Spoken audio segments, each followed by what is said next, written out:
Luchando por la justicia. Tu asesor legal en radio. Soluciones legales para el día a día. De los especialistas a tus oídos. Luchando por la justicia. Luchando por la justicia. Hola, ¿qué tal, amigas y amigos de Luchando por la Justicia? Esperando que se encuentren muy bien y que tengan un viernes espectacular. Yo soy Jessica Torres y nos escuchamos a través de Ciudadana 660, todas las voces. Asimismo, invitarlos a escuchar el podcast de este programa, así como diverso contenido que tenemos disponible para todos ustedes, quienes hacemos radio en el IME Radio. Y el día de hoy vamos a platicar con un súper invitado, quien nos va a platicar cómo se relaciona la biología y el derecho. Nosotros pensaríamos que son temas completamente distintos, que no tienen nada que ver una cosa que se podría decir que es una ciencia un poco más exacta a una ciencia que es social. Sin embargo, para este tema tan interesante tenemos como invitado a Gerardo Laveaga, quien es abogado por la Escuela Libre de Derecho. Tiene estudios de posgrado y una maestría por la Universidad Iberoamericana, así como doctorado por la Facultad de Derecho de la Universidad Nacional Autónoma de México. Fue titular del Instituto Nacional de Ciencias Penales, INACIPE. Tiene una extensa trayectoria en la Administración Pública Federal, pero como él bien nos dijo, su mayor pasión y su vocación es ser académico y un analista del derecho. Gerardo Laveaga, bienvenido a Luchando por la Justicia del IME Radio. Jessica, encantado de estar contigo y con tu auditorio. Pues muchas gracias. Y pues bueno, tenemos conocimiento que recientemente tienes una publicación que aborda este tema, cómo la biología nos obligará a redefinir el derecho. En efecto, Jessica, se llama Leyes, Neuronas y Hormonas. Lo publicó la editorial Taurus. Y lo que yo pretendo es conjugar estas dos grandes disciplinas, la biología y el derecho. Debo decirte que el libro surge de un desencanto, de mi desencanto porque el derecho no ayuda a entender la conducta humana como yo quisiera entenderla. Cuando tú estás mucho tiempo en el ámbito penal, llegas a pensar que con cárceles, con amenazas, con restricciones, vas a controlar la conducta de los seres humanos. Y hay que decirlo con todas sus letras. Esa es una candidez, es una tontería. Si no se entiende la biología, no podemos controlar ni coordinar la conducta ni tuya ni mía, ni de nuestros hijos, ni de nuestros padres, ni de nuestros vecinos. De eso trata mi libro. ¿Por qué la biología es la que explica nuestra conducta y cómo el derecho ha fracasado o ha fallado al pretender controlarla con códigos, leyes, cárceles, policías y jueces? Y es un tema realmente muy interesante porque nosotros como audiencia pensamos que el derecho, bueno, va más relacionado a ilícitos, otro tipo de situaciones también, pero nos comentas que hay cuestiones como del entorno que pueden afectarnos a nosotros como personas y con ello podemos llegar a cometer algún ilícito, alguna actividad delictiva. ¿Y esto cómo se ve relacionado con la biología? Mira, el entorno sí, siempre y cuando influye en nuestras sustancias internas. Te pongo un ejemplo. Si mañana se despenalizara el homicidio, ¿tú saldrías a matar? Yo no lo haría y estoy seguro que la audiencia no lo haría. Oye, ya no hay pena, no le pasa nada si usted sale y mata a su madre o a su vecino, no pasa nada. Yo no saldría a matar a nadie. Incluso con la gente con la que tengo desacuerdos, yo no saldría a matarla aunque no hubiera pena. Si mañana se despenalizara o se permitiera o no hubiera consecuencias jurídicas para quien abandona a sus hijos, yo no abandonaría a los míos. Y estoy seguro que tú tampoco y que el auditorio tampoco abandonaría a sus hijos, aunque no hubiera consecuencias. ¿Por qué en cambio la gente que mata, que viola, que defrauda, que abandona a sus hijos, lo hace con ley o sin ley?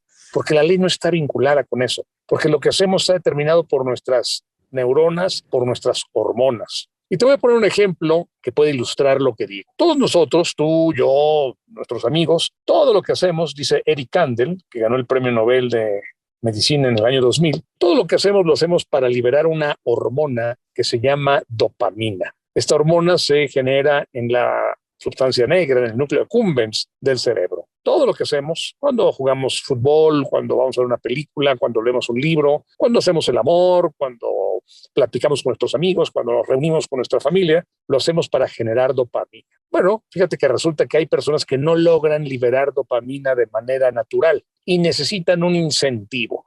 Y este incentivo existe en la naturaleza. Son las drogas. Una se llama heroína, otra se llama cocaína. Y la gente que no logra liberar dopamina de manera espontánea recurre a estas drogas. Vamos, si yo no lograra liberar dopamina de manera espontánea, recurriría a ellas. Yo soy miope y necesito lentes. Si de pronto los lentes subieran mucho o estuvieran prohibidos, yo buscaría los lentes en el mercado negro y pagaría 10 veces su precio con tal de ver mejor y de ver las caras de la gente y leer los letreros. No uso aparato para el oído porque no lo requiero, no uso muletas porque no las necesito. La gente que se droga lo hace porque necesita liberar dopamina. Y aquí entramos de la biología al derecho.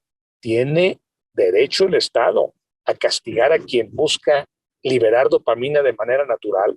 Fíjate cómo la biología y el derecho están profundamente ligados. Pero justamente, bueno, yo pensaría que más de 2000 años de evolución como seres humanos, como personas, podrían ayudarnos, si bien nuestra naturaleza humana requiere de determinadas situaciones, circunstancias e incluso de sustancias químicas que requiere nuestro cerebro, la evolución pensaría que nos hace reflexionar antes de cometer determinados actos que en determinado momento pueden derivar en acontecimientos ilícitos, en cometer crímenes. Entonces... Sí, la necesidad biológica no es muy fuerte.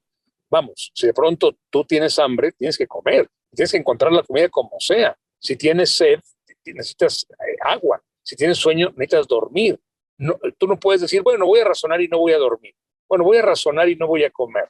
Bueno, voy a razonar y no voy a tomar agua. Voy a razonar y no voy a tener frío. Si tienes frío, tienes que abrigarte. No es un tema de razón. Es un tema que estás sintiendo frío.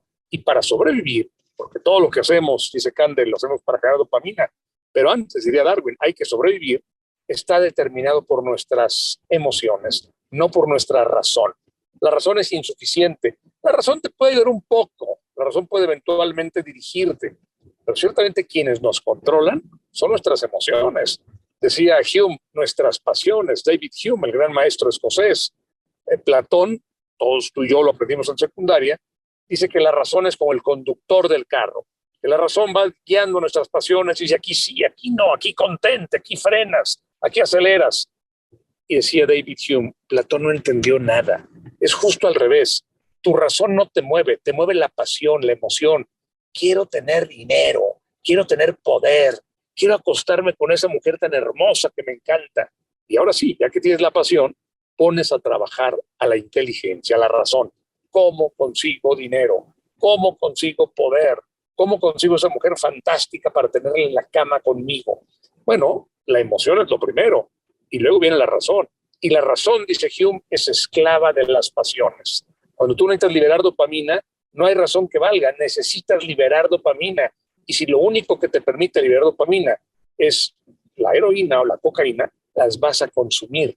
Y los discursos no sirven. Si yo no veo, porque no alcanzo a leer los letreros, por más que yo razone y digo, bueno, mira, no es tan importante leer letreros. Bueno, mira, si no leo letreros, Dios me va a premiar.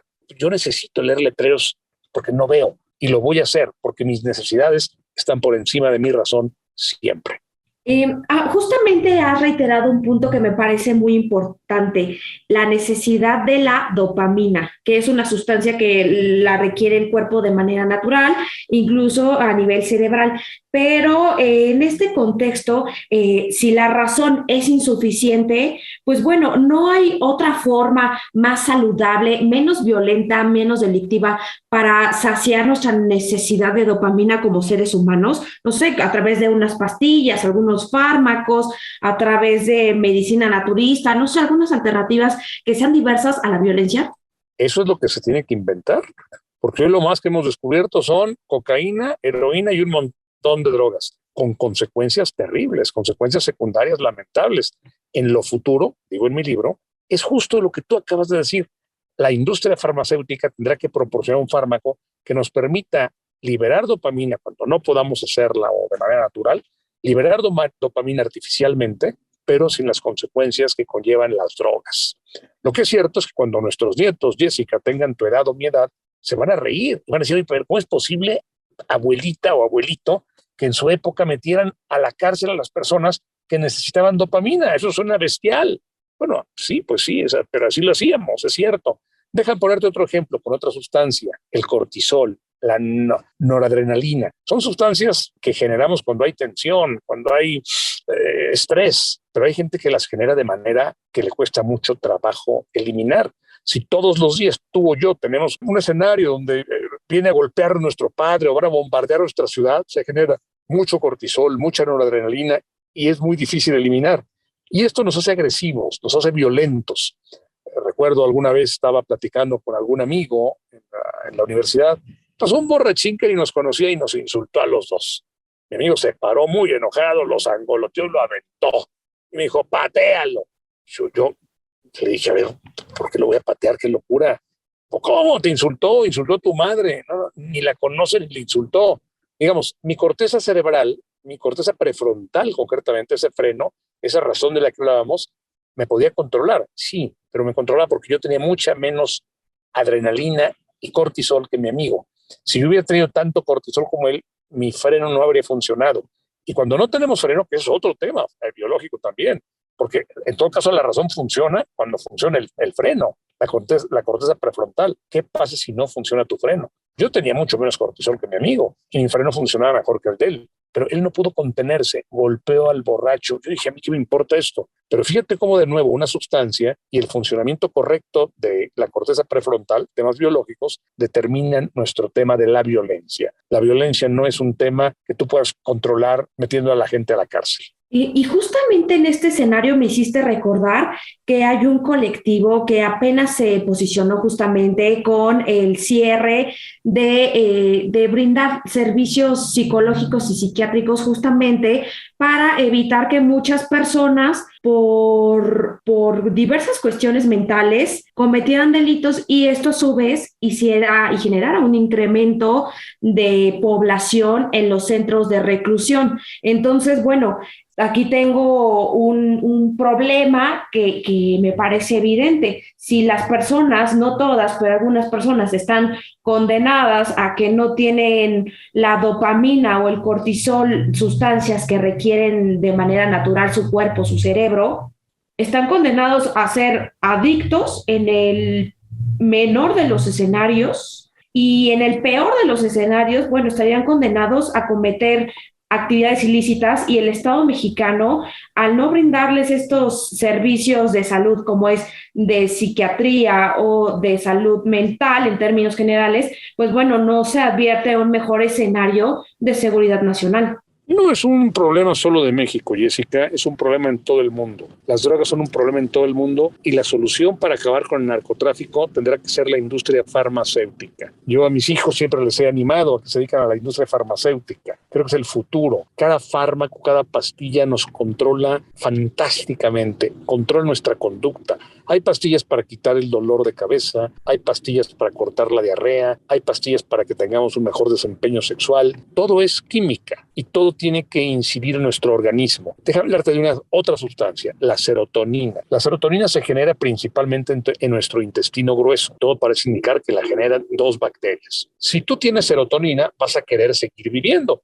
Vas a tener contratiempos como todos los tenemos, disgustos, enojos, frustraciones, fracasos, todos los tenemos. Pero ciertamente mientras tú mantengas serotonina, tú vas a querer seguir viviendo. Cuando dejas de generar serotonina por cualquier problema químico, te deprimes. Y si dejas de generar más serotonina, deseas suicidarte. O sea, esto va a depender de qué tanta serotonina tengas o no. De pronto, cuando los personajes famosos se suicidan, como Robin Williams o antes Marilyn Monroe o Ernest Hemingway, la gente se oye, pero ¿cómo? Si tenían todo, eran ricos, simpáticos, guapos, famosos, la gente los quería, les aplaudía, tenían todo. Sorpresa, Jessica, no tenían todo, les faltaba serotonina. Y si te falta serotonina, tú no quieres vivir. Y aquí no es un tema de razón, no es que alguien te diga, no, pero mira, piensa que la gente te quiere, tu madre, tus hermanos, piensa que el sol brilla en el cielo, que el cielo azul te sonríe y que la lluvia humedece tus pasos. No, pues la verdad es que me puedes dar todos los discursos del mundo. Si yo no tengo serotonina, me voy a querer suicidar. Punto. Qué escenario tan más interesante, porque nos estás explicando cómo es que la biología, en términos reales, nos estás dando datos reales como la dopamina, nombres como cortisol, la serotonina, sustancias que requiere el cuerpo humano, son indispensables para cualquier persona y que ello puede influir de manera positiva o en dado caso de manera negativa en el comportamiento incluso en su quehacer día a día, y que ello también nos puede conducir a cometer determinados actos ilícitos. Pero no le cambien, regresamos en breve, estamos con Gerardo Laveaga. Luchando por la justicia. Para fortalecer tu conocimiento sobre la forma ordenada y digna de vivir en la sociedad actual.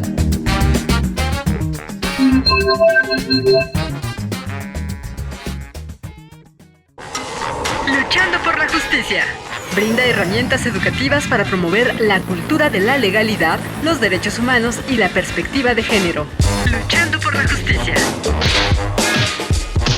Amigas y amigos de Luchando por la Justicia, ya regresamos de una breve pausa aquí en Ciudadana 660, todas las voces. Invitarlos a escuchar nuevamente el podcast de este programa, así como diverso contenido que tenemos disponible para ustedes y que también nos pueden escuchar todos los viernes al aire. Y como platicamos en la primera parte de este programa, tenemos como invitado a Gerardo Laveaga, quien es abogado por la Escuela Libre de Derecho, con estudios de posgrado y de maestría por la Universidad Iberoamericana, y tiene un doctorado por la Facultad de Derecho de la Universidad Nacional Autónoma de México. Y en esta primera parte nos platicaba cómo es que la biología nos obliga a redefinir el derecho, cómo es que la naturaleza humana, las actividades, y que en ocasiones la razón no es suficiente para el ser humano, porque necesita dopamina, sustancias como el cortisol o la serotonina, y que pues bueno, todo ello va relacionado a la química, a la biología del ser humano, con independencia de la razón. Y antes de la pausa nos platicaba cómo es que esta industria farmacéutica nos va a impactar a todos dentro de esta charla. ¿No es así, querido Gerardo? Sí, y te lo decía hace un rato, las pastillas, los fármacos nos quitan el dolor de cabeza, nos detienen la diarrea, suspenden un mareo si estamos de pronto en el barco y necesitamos, bueno, una pastilla te quita el mareo, pero una pastilla también te ayuda a que tu corazón funcione mejor, a que te desempeñes mejor sexualmente. Bueno, a los niños que tienen hiperactividad los ayuda a tranquilizarse. Si no puedes dormir, te ayuda a dormir. O sea, las pastillas son de los grandes inventos del ser humano, porque son una tecnología más elaborada, pero que tiene que combinar con tu cuerpo. No son como un coche, un submarino o un avión que nos sorprenden. Son mucho más complicadas y mucho más importantes. Si en algo se detuvo el COVID fue por las vacunaciones. O sea, cómo la química entra a tu cuerpo y modifica tu conducta o la conducta de estas bacterias. Por eso la industria de la farmacología es tan importante. Y yo creo, déjame ir más allá, que en lo futuro los jueces ya no van a ser abogados, van a ser químicos y van a ser farmacólogos. Y te van a decir, lo que usted requiere es esto y esto y esto. Pónganle más oxitocina, quítenle cortisol, en fin, así funciona. Mira, por ejemplo, pienso en la oxitocina, que es otra gran sustancia tan importante. La oxitocina determina nuestro apego con nuestros hijos, con nuestras parejas, con nuestros amigos, nuestros padres. Una persona sin oxitocina no sabe lo que es el amor. Me decía alguna vez alguna compañera de la escuela, yo no creo en el amor. Bueno, lo que me está diciendo es que no tiene oxitocina. Pobre. Quienes tenemos oxitocina y lo hemos experimentado, sabemos que existe. Pero si tú no tienes retina, no ves. Si tú no tienes tímpano, no oyes. Si tú no generas suficiente oxitocina, no puedes amar. Hay un experimento muy interesante de la Universidad de Emory en que está un ratón de campo que tiene mucha oxitocina y un ratón de montaña que no tiene casi nada de oxitocina con sus respectivas parejas y sus hijos. Y de pronto una mano saca al macho del terrario, al ratón de campo y al ratón de montaña. Se ve claramente en la televisión, lo pueden buscar ustedes en Google, ratones de Emory, de la Universidad de Emory. Y bueno, ponen al macho 3 días después. En el caso del ratón de campo, la ratona y los ratoncitos corren hacia el macho, se frotan en los hocicos, se hacen bolita, se acarician. La narrativa sería, papá, ¿dónde estabas? Qué bueno que ya llegaste, te extrañamos. En el caso del ratón de montaña, ponen al ratón y la ratona sigue comiendo, los ratoncitos siguen jugando, como si no hubiera llegado nadie. Alguien, si esto fueran personas, diría, es que este tipo no tiene valores familiares, es un tipo frío, es un tipo que no tiene idea de lo importante que es la paternidad. No, simplemente es oxitocina. ¿Tienes o no tienes oxitocina? ¿La tienes en cantidades suficientes o no? Una persona que abandona a sus hijos y a su mujer no tiene oxitocina y le tiene absolutamente sin cuidado dónde están sus hijos o su pareja. Una persona con mucha oxitocina sufre solo de que lleguen tarde los hijos. ¿Dónde están? ¿Por qué no llegan? Estoy pendiente, se fueron desde hace mucho tiempo. ¿Qué onda? Bueno, la verdad es que eso lo determina la oxitocina y hay pastillas de oxitocina. Y se ha hecho un experimento interesantísimo, de nuevo la industria farmacéutica. la farmacología. Se le inyectan al ratón de montaña, que hay que decirlo, es absolutamente polígamo, algo de oxitocina y de vasopresina y se vuelve monógamo. O sea, eso depende no de tus valores aprendidos en la universidad, depende de las sustancias químicas que te moldean. Y la accesibilidad, por ejemplo, nosotros como ciudadanía promedio, la accesibilidad va a ser viable, es decir, en cuanto a los recursos, a costo, si requiere prescripción médica y también pensar más adelante, esto no va a alterar la naturaleza humana per se. No la va a alterar, ya la estamos alterando. En otra época te arrancaban la muela sin anestesia y sufrías y te serruchaban la pierna si estabas con cáncer y te morías. Ahora ya te pueden dar una pastilla para que no lo sientas, te anestesian, te quitan la muela. Eso cambia la naturaleza humana. Y de nuevo el dolor, o de nuevo el sexo. De pronto hay una generación que se llama Viagra, de personas que tienen 80 años y que están teniendo hijos. Y la gente dice, esto es peligroso. Un amigo mío engendró hijos hace poco, tuvo gemelitos y a los 2 años murió. Es una irresponsabilidad absoluta engendrar niños a los 80 años. Pero bueno, sí está cambiando. Y la vida se va a prolongar. Y sí está cambiando. Y mira, fíjate cómo cambió la naturaleza humana. Déjame darte un ejemplo que tiene que ver con esto. ¿Cuándo empieza la mujer a ser dueña de la escena? ¿Cuándo empieza la mujer a decir, yo quiero hacer esto y no quiero hacer esto y no acepto esto? Los feministas le llaman la tercera época. Es el momento en que más fuertes están las mujeres. Cuando aparece la píldora anticonceptiva.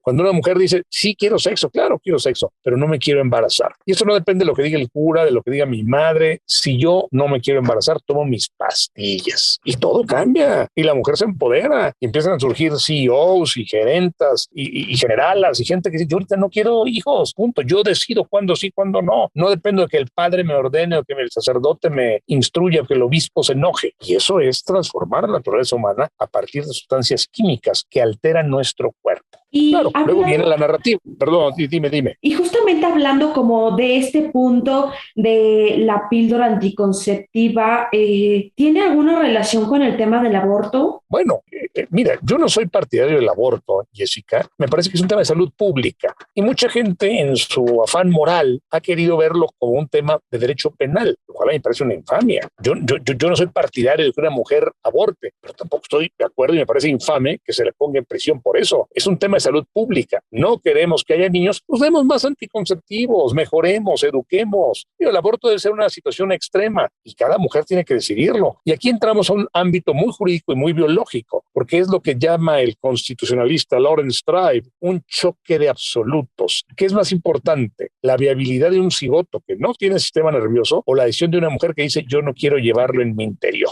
Y aquí entramos a un tema absolutamente jurídico, con connotaciones penales, pero que deriva de un hecho biológico. Y la gente se pone furibunda. Hace algún tiempo en Estados Unidos se echó para atrás la decisión Roe v. Wade. Durante 50 años se determinó que una mujer en Estados Unidos antes de la semana 12 tenía el derecho humano de interrumpir un embarazo. ¿Por qué 12 semanas? Porque el feto todavía no tiene un sistema nervioso, no se da cuenta de lo que pasa, no le duele lo que ocurre. Después de eso ya no puedes abortar. Pero en Estados Unidos una mujer, lo mismo de Kansas que de Oregon, lo mismo de Carolina del Norte que de Montana, podía decir, señor, yo quiero interrumpir mi embarazo, es mi decisión. Ahora ya no va a poder hacerlo a nivel federal, porque resulta que ya echaron para atrás la decisión Roe v. Wade en Estados Unidos y se está devolviendo a los estados la posibilidad de que se permita o no abortar. En Texas y en Missouri hoy, si tú quieres abortar, vas a la cárcel. No importa que te hayan violado, no importa que haya pasado lo que haya pasado. Te violaron, mala suerte, usted tiene que tener un hijo y si aborta va a la cárcel. Todo lo que van a hacer las mujeres, y de nuevo, la biología determina el derecho, las que viven en Texas se van a abortar a California, las que viven en Carolina del Sur se van a abortar a Nueva York. Las que pueden pagar eso, porque el viaje es bien largo y no es de que te reciban mañana. Tienes que llegar, tener un hotel, reservar. Bueno, las que tengan los recursos van a poder hacerlo sin problema. Las que no lo tengan, no lo van a poder hacer y van a acabar a la cárcel. Y vamos a llenar nuestras cárceles. Bueno, lo mejor y lo más importante es que uses cápsulas anticonceptivas para no llegar a este extremo. Y bien nos platicas, ¿no? Sería como replicar lo que ocurrió aquí en México, que en entidades federativas no estaba legalizada esta parte y que por eso muchas mujeres tuvieron que viajar a la Ciudad de México para poder realizar el aborto, que es un tema muy debatible, pero que sin duda siempre será un derecho de las mujeres. Y también hablaste... Oye, no siempre, ojalá que siempre lo fuera, no lo es. En Estados Unidos ya lo han suprimido y en muchos estados de México está suprimido. Yo no estoy diciendo que la gente vaya a abortar, simplemente que existe esa posibilidad cuando fallan los fármacos. Pero tenemos que ser mucho más proactivos a la hora de distribuir estos fármacos para que no tengamos que recurrir al aborto. Pues ahí tenemos toda esta información y, querido Gerardo, se nos está acabando el tiempo aquí en radio y quisiera pedirte que por favor en un minuto nos des algún mensaje, alguna conclusión que te gustaría transmitir para la audiencia. Lo que digo en mi libro Leyes, Neuronas y Hormonas, que acaba de publicar la editorial Taurus, es que el derecho ya no se va a poder estudiar de una manera como se estudia hoy, solo normas jurídicas que rigen nuestra conducta.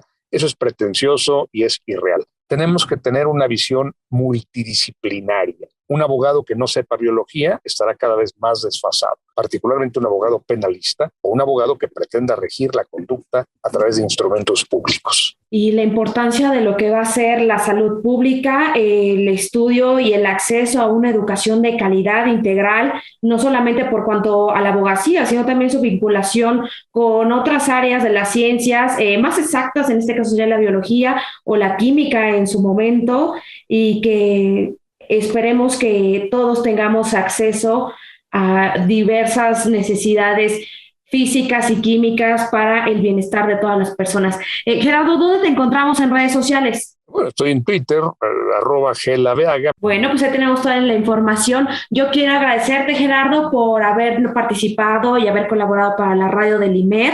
Nos escuchamos el próximo viernes a través de Ciudadana 660, todas las voces, diversas plataformas digitales, radio por internet y la app del IMER. Que tengan un fin de semana espectacular. Adiós. Cápsula de la semana, cápsula de la semana. Un 26 de agosto de 1912 murió José María Velasco, considerado el mayor paisajista mexicano del siglo XIX y uno de los grandes pintores en la historia del arte mexicano y mundial. En sus obras combinó sus conocimientos sobre distintas disciplinas. Velasco estudió en la Academia de Bellas Artes de San Carlos gracias a una beca. A los 18 años se le nombró maestro de perspectiva. 4 años después se le dio la titularidad como maestro de paisaje, oficio que ejerció durante más de 40 años. Autor de más de 300 pinturas de paisajes y cientos de dibujos, es uno de los 10 creadores cuyas obras son consideradas como monumento artístico de la nación. Luchando por la justicia, promueve el pensamiento de respeto a los derechos humanos Y que las diferencias individuales no sean argumento para justificar la desigualdad, el maltrato o la discriminación.